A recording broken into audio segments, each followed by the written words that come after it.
Приятелчета! Може би сте гледали моя влог, който качих преди малко, или ако не сте го гледали, отивайте да го гледате. Днес съм ви събрала да оправим ето този огромен тежък органайзер с 100 000 неща вътре. Да започваме, да не губим повече време. Сега трябва да си изхвърля всички кърпички, които използвах. Така, да започваме. И ще ви ги представям нещата. Това ми е едно много скъпо Дъглас от лятото. Това ми е едно подаръче, много сладко от една моя приятелка.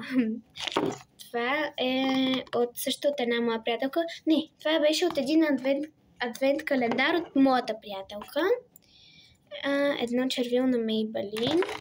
Това е на Николета Лозанова май, ако не се бъркам. Това си го купих от едно магазинче, аз му добавих ето това. Много стана яко. Едни сапунчета, които си взимам за изпът. Това ми е от Италия. Ето от това. Това е да си правя масаж. Да, това е много готино. Ето такова. С едни неща допълнителни. Това вече е всичко на Валея от DM, от един адвент календар. Ето така нещата.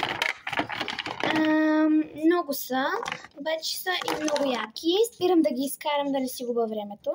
Тези органайзери би трябвало да са ви познати, ако сте гледали клипчетото, когато си оправях с ногтите. Малко бяха да го направя, първо бутилките да се така. После какво да сложа, не знам. Хора, пишете отдолу в коментарите дали искате да пусна giveaway. Ако не сте ме разбрали, искате ли да пусна giveaway, пишете отдолу в коментарите. Тия малки шишенца са тонери за лице, може би и тях ще пусна в giveaway. Тези мини неща ще участват в giveaway. Мисля, че добре се справям.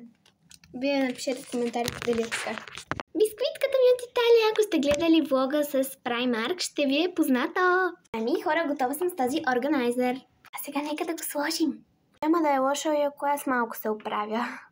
Тези неща, знаете къде има мястото? Ето тук. Хора, тук имам толкова много ластици, че просто не знам къде да ги оставя. Сърчето ми с маски. Ако сте гледали видеото с Primark, ще видите, че и оттам имам маски. Хора, аз забравих да ви питам, искате ли влогмас как украсявам за Хелоуин и дали искате giveaway?